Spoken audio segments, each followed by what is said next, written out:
അത്ഭുതങ്ങൾ തീർന്നിട്ടില്ല, അടയാളങ്ങൾ തീർന്നിട്ടില്ല കാലത്തിൽ ഈ ലോകത്തിൽ.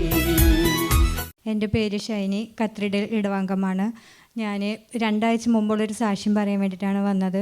നന്നായി മാറിയിട്ട് പറയാൻ പറഞ്ഞിട്ടായിരുന്നു. ഞാൻ ബുധനാഴ്ച ഇവിടെ അച്ഛൻ വിളിച്ചു പറഞ്ഞു, ഇടുപ്പിന് വേദനയുള്ള ഒരാളെ യേശു സൗഖ്യപ്പെടുത്തണമെന്ന്. പക്ഷേ എനിക്ക് നല്ല വേദനയായിരുന്നു. അപ്പോൾ ആ ഞായറാഴ്ച ഞാൻ പള്ളിയിൽ പോകുമ്പോൾ എനിക്ക് വണ്ടിയിലിരിക്കാൻ പറ്റുന്നുണ്ടായിരുന്നില്ല. കുർബാന കഴിഞ്ഞ് വന്നു, വീട്ടിലൊരുവിധം പണി ചെയ്ത് ഞാൻ മിണ്ടാതെ പോയി കിടന്നു. അന്ന് 4 മണി 4:30 വരെ കിടന്നു. വേദന കുറവില്ല. പിറ്റേ ദിവസം ഞാൻ ഇത്തിരി എണ്ണയിട്ട് കുളിച്ചിട്ട് വന്നു. ചൊവ്വാഴ്ച അതുപോലെ ചെയ്തു, ബുധനാഴ്ചയും ചെയ്തിട്ട് വന്നു. എന്നിട്ട് ഇവിടെ വന്നിട്ട് അച്ഛൻ ഇങ്ങനെ ചോദിച്ചു, വെള്ളിയാഴ്ചത്തെ ശുശ്രൂഷയിൽ തലയിൽ കൈ വെച്ച് പ്രാർത്ഥിക്കുമ്പോൾ ഇടുപ്പിന് വേദന ഉണ്ടോ ചോദിച്ചു. അപ്പം എനിക്ക് വേദന ഉണ്ടായിരുന്നു. പിന്നെ ഞാൻ നോക്കുമ്പോൾ ശനിയാഴ്ച എനിക്ക് ആ വേദന പൂർണ്ണമായിട്ട് സൗഖ്യം തോന്നി. യേശു ഇടുപ്പിന് വേദനയുണ്ടായിരുന്നു. 2 ആഴ്ച മുമ്പ് സന്ദേശം കിട്ടിയതാണ്. പിന്നെ അത് സ്ഥിരീകരിച്ചില്ല. പള്ളിയിൽ പോകുമ്പോഴും വേദന ഉണ്ടായിരുന്നു, വന്ന് കിടക്കുമ്പോൾ വേദന ഉണ്ടായിരുന്നു. അതിനുശേഷം വെള്ളിയാഴ്ച ശുശ്രൂഷയിൽ പങ്കെടുക്കുമ്പോൾ കർത്താവ് പൂർണ്ണ സൗഖ്യം നൽകി. 6 വർഷമായിട്ടുണ്ടായിരുന്ന വേദനയായിരുന്നു.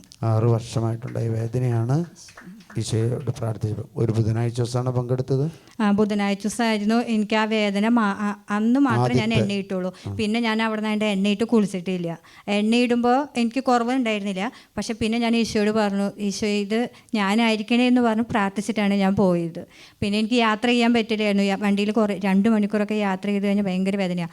അപ്പോൾ ആ 2ാം ശനിയാഴ്ച ഞാൻ വീട് വരെ പോയി. എനിക്ക് യാതൊരു ക്ഷീണം ഉണ്ടായില്ല. അല്ലെങ്കിൽ ഞാൻ വീട്ടിൽ പോയി കഴിഞ്ഞാൽ ആരോടും മിണ്ടാണ്ട് പോയി ഞാൻ ഒറ്റ കിടക്കണതാണ്. അപ്പോൾ ഞാൻ എൻ്റെ പേപ്പൻ്റെ ഭാര്യയോടൊക്കെ പറഞ്ഞു, എനിക്ക് ഈശോ ഇങ്ങനെ ഒരു സൗഖ്യം തന്നിട്ടുണ്ട്, എന്തായാലും എനിക്ക് പോയിട്ട് പറയണമെന്ന് പറഞ്ഞു.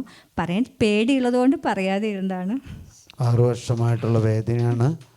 മണിക്കൂർ വണ്ടിയിലിരുന്ന ബുദ്ധിമുട്ടാണ്. അതിൻ്റെ മേൽ കർത്താവ് ഇടപെട്ടു. ബുധനാഴ്ച ശുശ്രൂഷ പങ്കെടുക്കുമ്പോഴും വെള്ളിയാഴ്ച പങ്കെടുക്കുമ്പോഴും ആ കർത്താവ് അത് സ്ഥിരീകരിച്ചു. അതിനുവേണ്ടി പ്രാർത്ഥിച്ചിരുന്നു.